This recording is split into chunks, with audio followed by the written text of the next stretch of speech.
Bismillahirrahmanirrahim. Assalamualaikum warahmatullahi wabarakatuh. Alhamdulillahirabbil alamin wassalatu wassalamu ala sayyidina Muhammadin wa ala alihi washabihi ajmain. Puji syukur kehadirat Allah Subhanahu wa taala atas segala nikmat dan karunia-Nya kepada kita semuanya. Sholawat serta salam kepada junjungan kita Nabi besar Muhammad sallallahu alaihi wasallam yang kita nantikan syafaatnya di yaumul akhir nanti. Pemirsa MTV yang berbahagia, jumpa kembali dengan program dakwah Ramadan virtual Madrasah Aliyah Negeri 1 Karanganyar. Pagi ini kita akan mengambil tema Ramadan dan kerukunan. Para pemirsa, tujuan dari puasa Ramadan adalah menjadi manusia yang bertakwa. Seperti firman Allah dalam surat Al-Baqarah ayat 183, la'alakum tatakun. Diharapkan ada kepatuhan, menjalankan perintah-perintah Allah dan menjauhi segala larangannya. Puasa Ramadan tidak hanya memproduksi untuk menjadi saleh secara pribadi, tetapi diharapkan orang yang berpuasa juga bisa membangun kesalehan sosial, yaitu ada rasa solidaritas dan empati terhadap masyarakat. Di antaranya adalah kerukunan. Pemirsa MTV yang berbahagia, negara kita belum lama mengadakan pesta demokrasi yang besar, yaitu memilih para wakil-wakil rakyat yang ada di legislatif maupun yang ada di eksekutif. Ketika masa kampanye terjadi, banyak sekali gesekan-gesekan karena beda pilihan. Bertengkar di medsos, seringkali kita dengar, kita lihat di mana-mana, bahkan mungkin kita sendiri melakukan, saling menjatuhkan, saling menjelek-jelekan, bahkan sampai ada korban jiwa. Apakah ini yang dicontohkan oleh Rasulullah di dalam Islam? Baiklah, bersama kita, Kepala Tata Usaha MAN 1 Karanganyar, Bapak Triyono Eskom. Assalamualaikum Pak Tri. Waalaikumsalam warahmatullahi wabarakatuh. Alhamdulillah cerah sekali hari ini. Alhamdulillah sehat. Iya, alhamdulillah sehat. Terima kasih Pak Tri dengan kesibukannya luar biasa di Ramadan ini. Iya. Bahkan agenda kita di madrasah banyak sekali ya tadi. Sangat full. Ya, tadi apa Pak tadi agendanya? Ada acara baksos. Yaitu Ramadan Asik bersama Gus Menteri. Ya, alhamdulillah. Kita melakukan bakti sosial, memberikan bantuan sekedar untuk masyarakat yang sangat membutuhkan agar dalam menapaki bulan Ramadan dan Hari Raya Idul Fitri ini ya ada kecukupan. Ya, terima kasih. Alhamdulillah. Ini sejalan dengan misi dan visi madrasah juga ya Pak? Misi apa Pak yang MAN itu yang sejalan dengan ini? Jadi salah satu misi dari madrasah adalah melaksanakan dakwah dan pengabdian masyarakat untuk menciptakan masyarakat yang Islami. Itu salah satu misi madrasah kita. Ya. Termasuk juga acara dakwah virtual ini kan juga di visinya ya. Jadi Madrasah Aliyah Negeri 1 Karanganyar adalah mencetak madrasah aliyah yang unggul. Apa Pak yang unggul? Visi kita adalah menjadi madrasah yang unggul dalam mencetak insan yang berakhlak mulia, cerdas dan terampil. Ya, alhamdulillah. Diharapkan untuk jadi kalau ya mendaftar di MAN ya, jadi siswa MAN diharapkan tadi mempunyai visi jadi dia itu harus berakhlak mulia, baik akhlak terhadap manusia maupun akhlak terhadap Allah. Maksudnya kepada manusia baik, kepada Allah ibadahnya juga baik. Mantap sekali ya. Jangan lupa nanti loh mendaftar juga di MAN karena ada gelombang kedua ya Pak ya. Iya, ada gelombang kedua dan ketiga. Iya, gelombang kedua tanggal berapa Pak? Gelombang kedua nanti tanggal 20 sampai 25 Mei 2024. Iya. Sedangkan gelombang 3 nanti bersamaan dengan PPDB di Dinas. Oke, terima kasih. Baiklah, kembali lagi ke topik kita tadi ya. Bahwa topik kita itu tentang kerukunan dan Ramadan kayak gitu. Rukun. Rukun itu apa sih Pak menurut panjenengan? Rukun itu ketika kita kaitkan dengan Kamus Besar Bahasa Indonesia adalah damai, baik, tidak bertengkar, bersatu hati dan bersepakat. Itu menurut Kamus Besar Bahasa Indonesia. Iya. Tetapi ketika kita kaitkan dengan hadis Rasulullah bahwa semua orang iman adalah bersaudara, fa aslihu baina akhwaikum, sehingga semua manusia umat Islam, umat yang iman itu harus bersatu dalam arti rukun, baik hati maupun fisiknya. Ya, di semuanya. Jadi hati karo perbuatan itu sejalan ya, kayak gitu ya.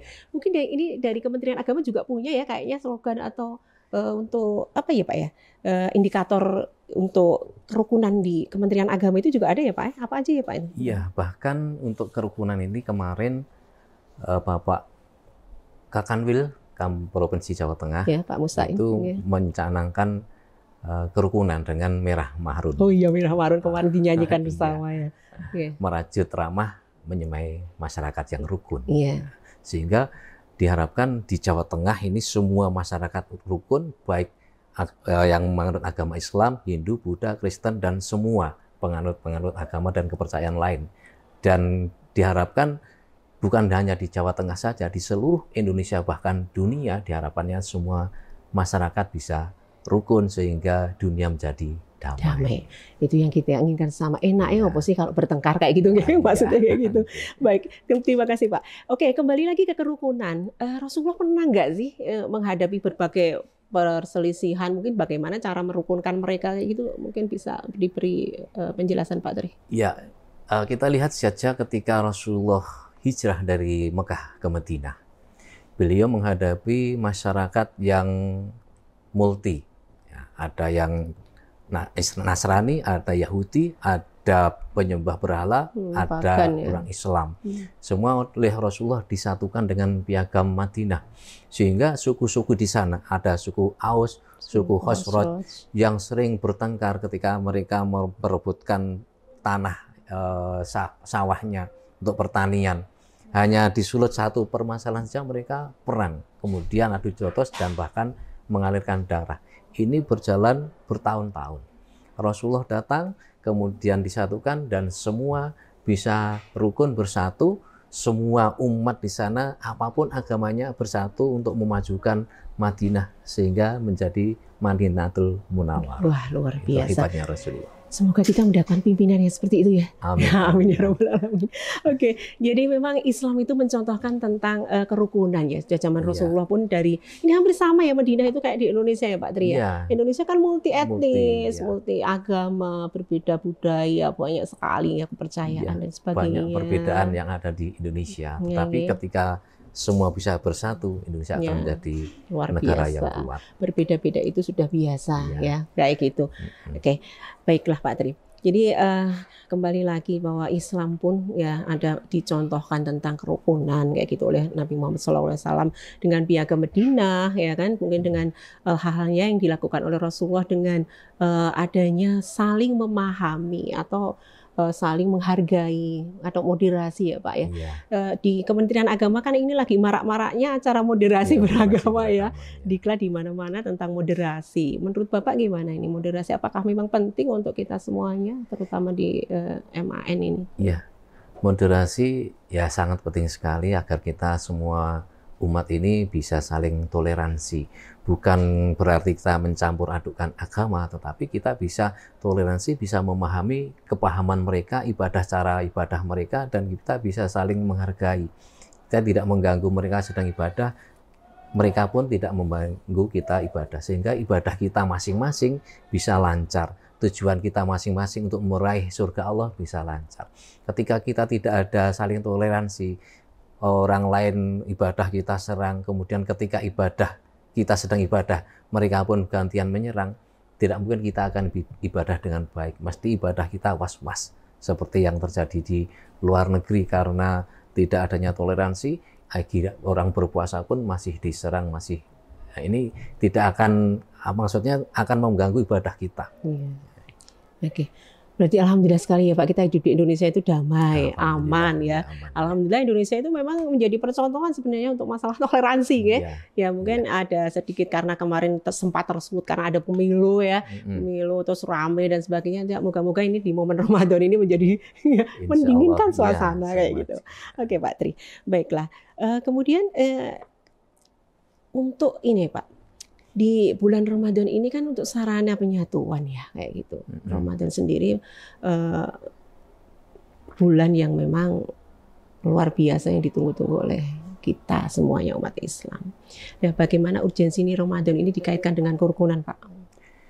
Ketika kita Ramadan berpuasa, ini kita bukan sekedar mencegah makan dan minum, bukan sekedar mencegah tidak berhubungan suami istri, bukan sekedar mencegah tidak merokok bagi perokok, tetapi kita juga mencegah diri kita dari ucapan, dari hati, dari perbuatan yang bisa merusak pahala Ramadan.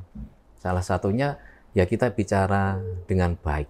Maka agar kita bisa rukun dengan sesama, saya menyampaikan ada 5 hal. Yang pertama, kita supaya bisa bicara yang baik. Nah, kalau orang Jawa ngaran ini pahit madu. Jadi bicaranya yang manis. Tapi bukan dimanis-maniskan untuk lamis, tapi benar-benar baik, benar-benar manis. Ya, bicara dengan baik. Kenapa? Karena lidah ini bagaikan pedang, mulutmu harimaumu. Nah, barang siapa melukai hati dengan lidah, kapan akan diobati? Tapi ketika pisau melukai tangan, mudah dicari obatnya. Maka yang pertama, bicara yang baik. Kemudian yang kedua, bisa keporong ngalah, rebutan ngalah. Ini yang kadang-kadang di Indonesia ini ongel. Pengen menang sendiri soalnya, Pak. Menang. Seperti ketika saya, misalkan saya nyalek ya, saya kalah, wah aku kalah, sing wingi tak kei ora gelem milih aku, akhirnya kurang oke. Kurang oke. Nah, ini keporong ngalah. Ketika berdebat pun, ketika seseorang itu punya hati yang keporong ngalah, oh iya, nah, akhirnya tidak akan jadi berkepanjangan. Tetapi kalau inginnya menang sendiri, pokoknya aku sing menang, aku sing bener, nah ini repot nanti itu nggak akan ada damai kayak gitu. Kemudian yang ketiga, rukun itu bisa dicapai dengan kejujuran. Ketika seorang tidak jujur, tidak amanah, diberi amanah mereka mengkhianati, otomatis akan terjadi perpecahan antara orang yang memberi amanah dan orang yang diamanati. Ketika kita bicara tidak jujur, ya otomatis ini akan menyulut perpecahan, pertengkaran di antara kita. Kemudian tidak saling merusak. Apa yang dirusak? Baik hati maupun harta dan fisik manusia. Bahkan kan Rasulullah sudah mengharamkan bahwa umat Islam itu haram darahnya bagi umat Islam yang lain. Nah, ini tidak boleh merusak. Termasuk larangan mencuri, ini berarti tidak merusak milik orang lain. Nah, menjaga hak Islam itu menjaga hak semuanya. Menjaga hak asasi masing-masing. Maka tidak saling merusak. Ketika ada satu orang merusak harta atau merusak hati atau merusak jiwa seseorang yang lain, pasti akan terjadi. Mesti saling balas dendam. Itu mesti nggak ada selesai-selesainya. Mestinya kan tuntut balas kayak gitu. Dan mungkin sampai 7 turunan. Ya, waduh itu. Ya, jangan sampai. Terus kemudian jangan dendam. Yang kelima, saling menjaga perasaan. Apa yang saya katakan, apakah menyinggung perasaan mereka, apakah yang saya lakukan, apakah menyinggung hati mereka, saling menjaga perasaan. Ketika kita pokoknya egois, tidak mau melihat perasaan orang lain bagaimana, kemudian kita seenaknya sendiri, ya terjadilah perpecahan dan kerukunan akan hancur. Iya, terima kasih sekali. Ada 5 tip tadi ya dari para pemirsa MTV yang berbahagia, 5 tips tentang kerukunan ya dari Pak Tri, luar biasa sekali. Karena di samping kepala TU, beliau ini seorang ustadz, para pemirsa. Alhamdulillah sekali. Terima kasih Pak Tri atas wejangannya tentang kerukunan. Ya, insya Allah nanti akan kita lakukan, terutama nanti khusus anak-anak kita dan masyarakat pada umumnya, supaya kita Ramadan ini dibuat untuk momen kebangkitan, untuk merukunkan kembali, terutama yang kemarin berselisih mungkin sudah kita selesai sampai sekarang. Ramadan diawali dengan yang baik dan diakhiri juga dengan yang baik. Terima kasih Pak Tri sudah memberikan arahan dan memberikan secerah tip-tipnya tadi supaya kita menjadi rukun, damai dan di bulan Ramadan. Oke. Ternyata masih banyak waktunya Pak Tri. Oke, kita akan ngobrol apa lagi ya Pak? Rukun ini ya. Oke, Rasulullah itu luar biasa sekali sebagai suri teladan ya Pak. uswatun Hasanah. hasanah, ya uswatun hasanah. Jadi apa yang ngendikake Rasulullah itu juga sama apa yang dilakukan kayak gitu. Pak, gimana nih tip menjaga agar puasanya itu lancar, Pak? Puasanya itu tidak, kan tadi harus menjaga seperti yang dikatakan Pak tadi kan. Puasa ini nggak hanya menjaga makan, tidak minum, tidak berhubungan suami istri dan sebagainya. Tapi tip menjaga hati supaya lurus, supaya ini menjalani perintah-perintah Allah, menuju takwa itu pripun, Pak? Iya. Di bulan Ramadan ini Rasulullah sudah bersabda bahwa setan dibelenggu, pintu neraka ditutup, pintu surga dibuka. Maka sebenarnya tidak ada alasan lain kita menyalahkan setan. Oh, kayak diganggu setan, perbuatan setan. Padahal setan sudah dibelenggu. Setan kok jadi tertuduh terus ya, Pak? Nah, iya, setan tadi terdakwa. Maka sebenarnya ya mulai dari hati kita masing-masing. Ya, dijaga hatinya, jangan mulai memiliki rasa dendam, jangan suudzon. Maka diterangkan dalam Al-Quran bahwa kita supaya tidak atau menghindari suudzon, menghindari prasangka-prasangka. Kemudian kita perbanyak ibadah supaya hati kita bisa terjaga. Kalau dalam waktu-waktu yang longgar kita cuma dolanan, kemudian ketemu teman, kemudian ngobrol di jalan yang ngalor ngidul tidak ada artinya, nanti mungkin bisa ngerembuk wong liya atau gibah atau ngerasani. Itu angel lho Pak itu. Yang susah untuk menjaga lisan ini loh kadang ya Allah gitu. Maka di bulan Ramadan Rasulullah menyampaikan bahwa pahala akan dilipat gandakan. Maka lebih baik ya kita gunakan untuk membaca Al-Quran, zikir, sholat-sholat sunnah dan lain sebagainya. Nah, dikurangi saja kita ngerumpi dengan tetangga. Kalau suatu saat beli sayur misalkan terus ngobrol, ya ngobrol biasa, nggak usah ngerembuk tonggone, apalagi ngerembuk suami istrinya. Aduh, meremen gitu. Oke Pak, ya ini juga ada tidur di bulan Ramadan dapat pahala kayak gitu. Terus apa terus kalau tidur terus seharian dari bar sholat tidur terus ngenteni sholat terus kok ngenteni buku tidur terus itu gimana Pak? Kan untuk pahala kayak gitu kan kadang sering kali menyalahartikan mungkin hadis ini. Mungkin hadis ini malah harus dibalik. Gimana? Tidur saja berpahala, apalagi ngaji, apalagi sholat, apalagi membantu orang tua, apalagi bekerja. Kalau tidur ya secukupnya saja, bukan kok habis subuh tidur, kemudian duhur tidur lagi, asar tidur lagi. Ini bukan dapat pahala, tapi namanya ngebu. Nek wong Jawa jenenge ngebu ya, kayak gitu. Ini semoga tidak terjadi pada siswa-siswa kita ya Pak ya. Ya mumpung poso untuk pahala turu, untuk pahala kok turu terus kayak gitu. Ya mungkin di sini dilihatnya kalau pas tidak melek iki malah ngerasani kayak gitu, malah ngomong ngrasani koncone apa ngomong elek-elek, ya tidur itu lebih baik gitu kan.